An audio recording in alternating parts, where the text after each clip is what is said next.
Hola, mi nombre es Natalia Vivas y bienvenidos a Tiempo de Letras.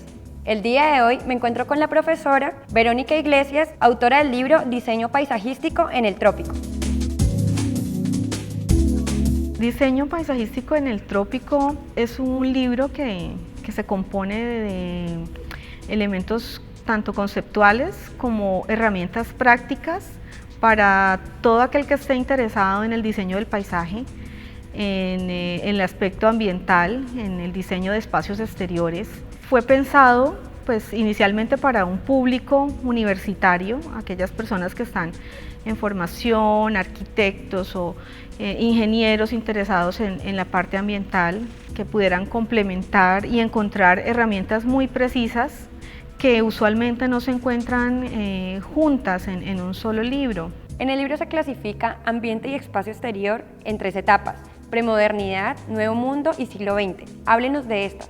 En el Valle del Cauca se ha manifestado un fenómeno que podemos decir que no es solo exclusivo de esta región, en donde hemos visto cómo la intervención humana, las intervenciones antrópicas, han generado unos procesos acelerados de deterioro de las condiciones ambientales. No es exclusivo de esta zona, como decía, pero aquí lo hemos vivido con mucho rigor, sobre todo a partir del siglo XX. Es decir, el Valle del Cauca en la época colonial tuvo grandes periodos donde las transformaciones del paisaje fueron muy lentas, ¿sí? Las transformaciones inicialmente que pudieron ejercer los grupos precolombinos, los grupos indígenas, eran en realidad mínimas comparadas con lo que se vino a ver ya en el siglo XX, es decir, porque eran sociedades que se integraban muy bien a su medio ambiente, a sus ecosistemas, y ellos generaban un equilibrio, ¿sí?, muy armónico con sus recursos, tomaban del medio lo que existía, pero esta relación no generaba unas transformaciones muy fuertes en el ecosistema. Había abundancia de alimento, abundancia de pesca. Los cronistas mencionan esto, ¿sí?, que había abundancia de peces en los ríos, había mucha variedad de frutas. Entonces esa relación era muy armónica. Pero luego vemos con la llegada pues, del modelo de la hacienda, que empiezan a darse unas transformaciones ya en el paisaje, a nivel de fragmentación del paisaje, ¿sí?, con elementos como los vallados para poder controlar el ganado. Entonces ahí ya empieza a verse una transformación un poco más fuerte. Llega la caña de azúcar, que no es propio de aquí, y empiezan a reemplazarse las áreas boscosas por este cultivo. Luego ya la transformación más dramática la podemos ver en el siglo XX, años 60, 70, cuando ya en la ciudad, sobre todo en Cali, se empieza un proceso de intervención hidráulica a gran escala. Toda la intervención sobre el río Cauca, ¿sí?, la construcción de los diques o los jarillones, la regulación del caudal con el embalse y toda esa transformación hídrica, pérdida de los ciclos de inundación. La expansión de la ciudad. Cali creció muchísimo y no estaba preparada para ello, y pues eso implica pasar de un paisaje natural a un paisaje antrópico, pues con las consecuencias que esto tiene.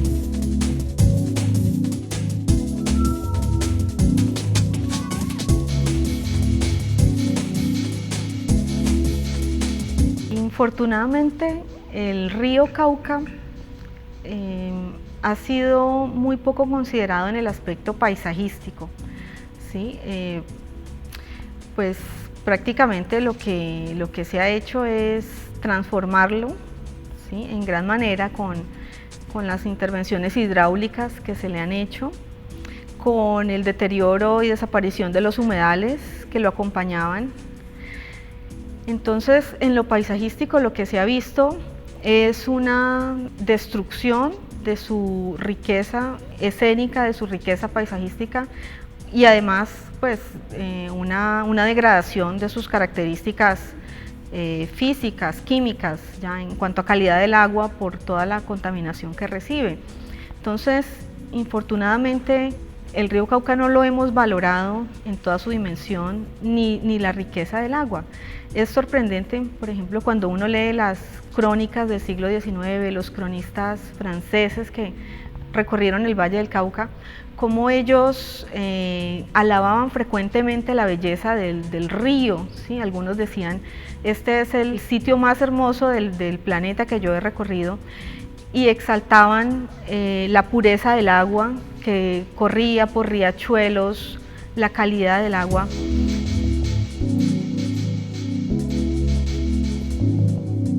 Entonces la valoración ha sido nula, por el contrario parece que fuera como un enemigo, ¿no?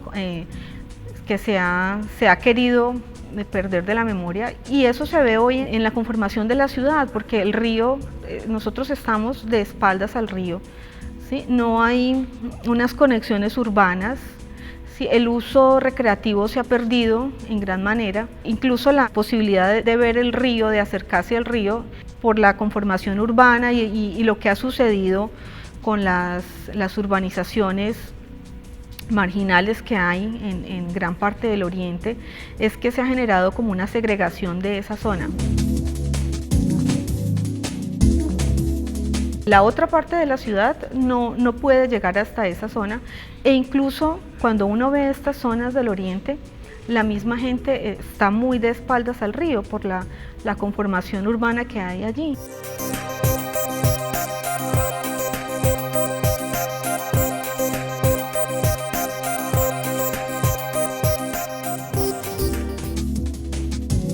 Creatividad social, la profesionalización del diseño industrial en Colombia. Autor Juan Camilo Buitrago. El inicio de la profesionalización académica del diseño industrial en Colombia se puede comprender como una cierta circularidad en la que se fusionan orgánicamente las ideas y los proyectos que un grupo de colombianos madura en el caldeado ambiente universitario entre 1954 y 1974. Tiempo de Letras es una producción del programa editorial de la Universidad del Valle.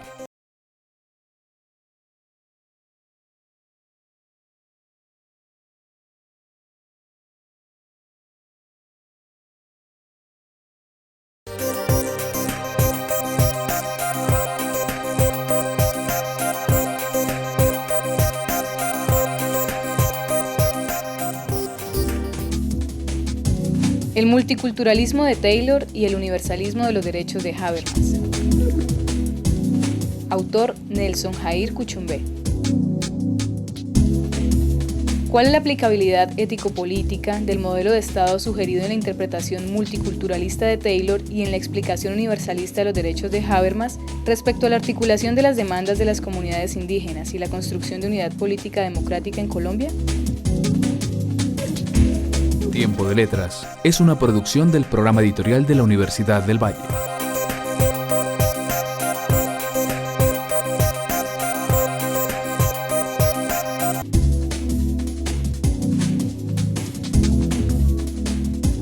En el siglo XX surgen nuevas prácticas y nuevos paradigmas, pues motivados por el cambio climático. ¿Cuáles son estos? Hay una serie de problemáticas ambientales que han incidido en una transformación de la disciplina del diseño del paisaje y que tienen que ver con el cambio climático que estamos experimentando, épocas de grandes cantidades de lluvia, con otras épocas donde hay déficit de lluvia, más la pérdida de la biodiversidad que es generada por la fragmentación del paisaje, ¿sí? Y pérdida de biodiversidad en cuanto a flora y fauna. Entonces, todas estas problemáticas ambientales que sufre el planeta han llevado a que, pues, en muchas disciplinas se haga replanteamientos de las prácticas tradicionales. Entonces, el paisajismo no ha sido la excepción.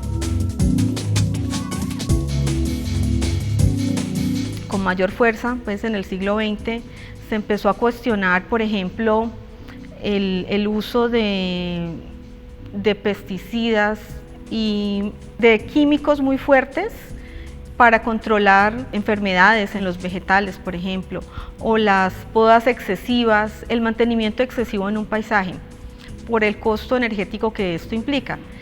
Entonces, se ha venido revalorando y se han propuesto otras formas de paisaje mucho más naturalistas, si se quiere, mucho más espontáneas y más semejantes a los modelos naturales. Entonces, hoy en día vemos propuestas de paisaje que parecen que no tuvieran la intervención humana. Muy espontáneas con las plantas silvestres.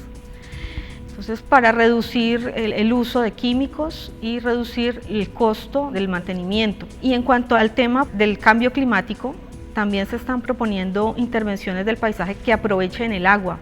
Entonces, pasa aquí en Cali, por ejemplo, que tenemos épocas donde hay gran cantidad de agua. Si aplicáramos, por ejemplo, paisajes que funcionan como reservorios, lo que se conoce como áreas de biorretención o jardines de lluvia, que son diseños de paisaje que pueden absorber y pueden ayudar a infiltrar el agua al suelo, y esa agua podría almacenarse en unos tanques para ser usada, ¿sí?, para darle algún uso o para irle infiltrando poco a poco en el suelo y tener pues agua en épocas de escasez. Entonces eso lo estamos viendo con mucha fuerza en las intervenciones del paisaje que se hacen hoy en día. Profesora, ¿qué es el fenómeno de la dispersión urbana y cómo impacta sobre la naturaleza? El fenómeno de dispersión urbana es la expansión incontrolada de la urbanización hacia territorios que antes podían estar dedicados a usos agrícolas, a usos rurales.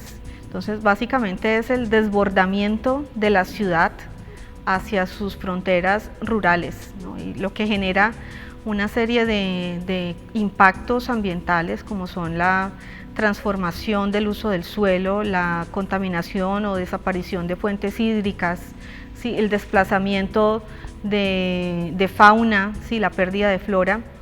Es un fenómeno característico de muchas ciudades en la actualidad, muy fuerte en Norteamérica. Por ejemplo, las ciudades americanas tienen esa característica de ser ciudades que se han expandido muchísimo en el territorio, abarcando grandes áreas y comunicándose por autopistas, ¿sí? Nosotros en nuestras ciudades también lo hemos vivido en una menor escala, pero es un fenómeno que está allí presente, ¿no? Esto implica pues que la gente tiene que gastar más tiempo en recorridos, más combustible, más contaminación en poder ir de su residencia a su lugar de trabajo. Tiene también pues otras connotaciones relacionadas con el uso de ese suelo, porque muchas veces estos son suelos donde hay áreas boscosas. Entonces las urbanizaciones pues generan un cambio en la transformación de ese paisaje, pues trayendo unas nuevas formas de separarse de ese paisaje. El mismo loteo pues genera unas transformaciones, impacta las fuentes de agua. Si hay riachuelos pues usualmente son desviados o canalizados, o si hay humedales pues pueden ser muy afectados por estas urbanizaciones. Hay unos impactos ambientales allí en este fenómeno, y por eso es que hoy en día muchas ciudades están tratando de apostarle a densificar la ciudad, mejorar la calidad de vida en la ciudad, ofrecer más vivienda en las áreas ya consolidadas para minimizar este fenómeno, ¿sí? Porque también la gente hace esto buscando una mejor calidad de vida, ¿sí? Porque los entornos urbanos densos pueden estar muy polucionados, o la vivienda ser muy costosa, o porque no tenemos esa posibilidad de contacto con la naturaleza en las ciudades. Entonces vamos como detrás de esa imagen, de ese deseo de tener contacto con los árboles, de tener un espacio más amplio.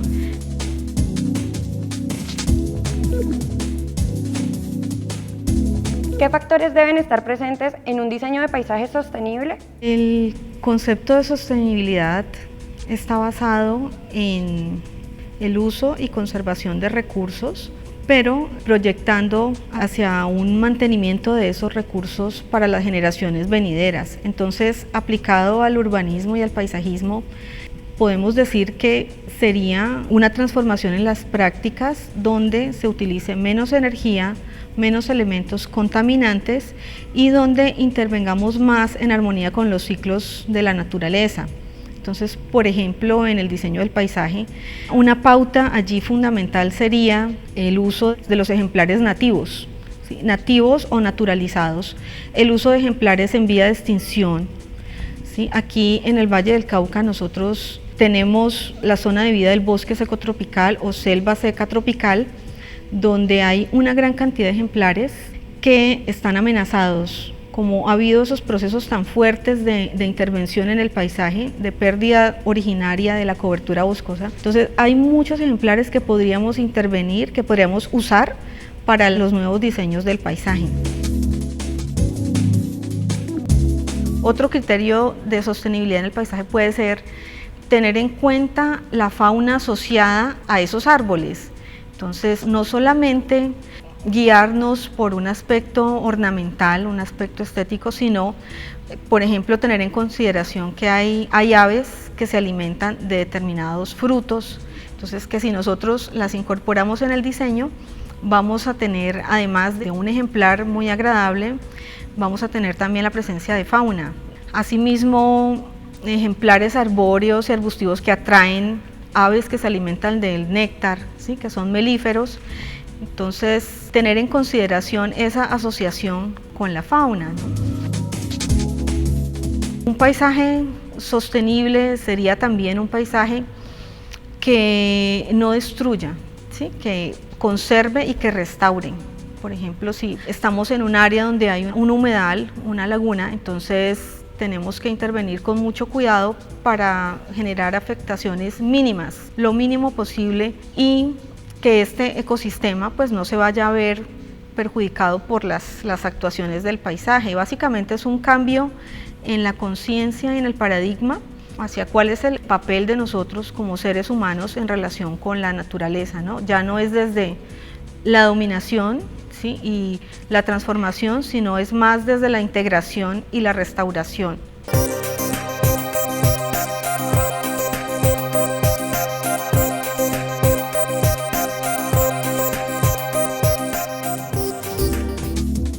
Introducción a la Química Orgánica, volumen 2.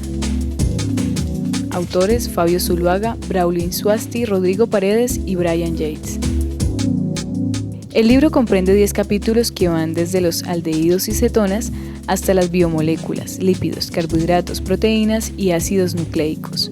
En el tema de las biomoléculas se han incluido aspectos relacionados con la biosíntesis de terperoides y esteroides y la secuencia de proteínas. Tiempo de Letras es una producción del programa editorial de la Universidad del Valle.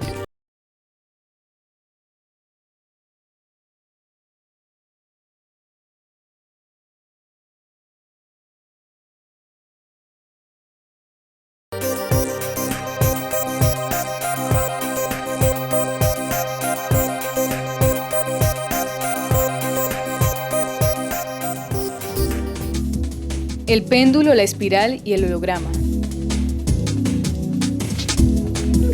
Autora: Estela Valencia.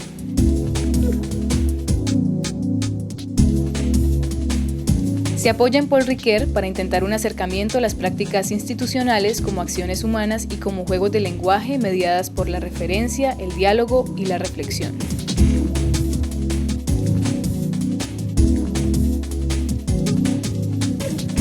Tiempo de Letras es una producción del programa editorial de la Universidad del Valle.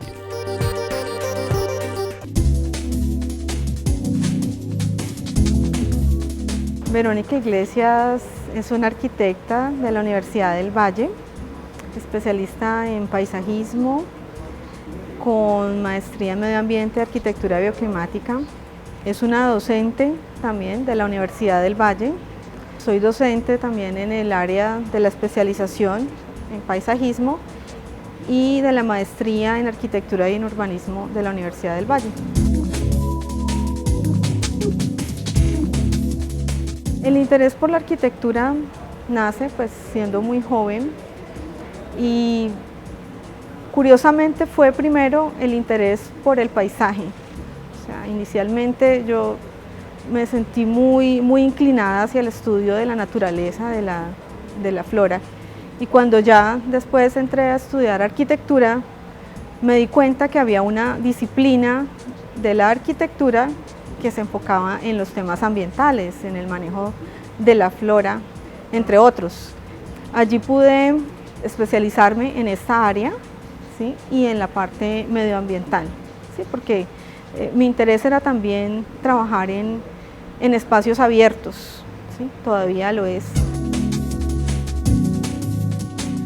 La especialización en paisajismo la hice aquí en la Universidad del Valle. Fue un momento muy especial porque pude conocer una nueva perspectiva de la disciplina, ¿sí? La arquitectura generalmente está muy enfocada hacia el diseño arquitectónico, el diseño de edificios, el diseño de objetos, ¿sí? Arquitectónicos, pero el paisajismo te lanza, te abre otra perspectiva muy amplia y es hacia la relación de esos objetos con el espacio, con la naturaleza.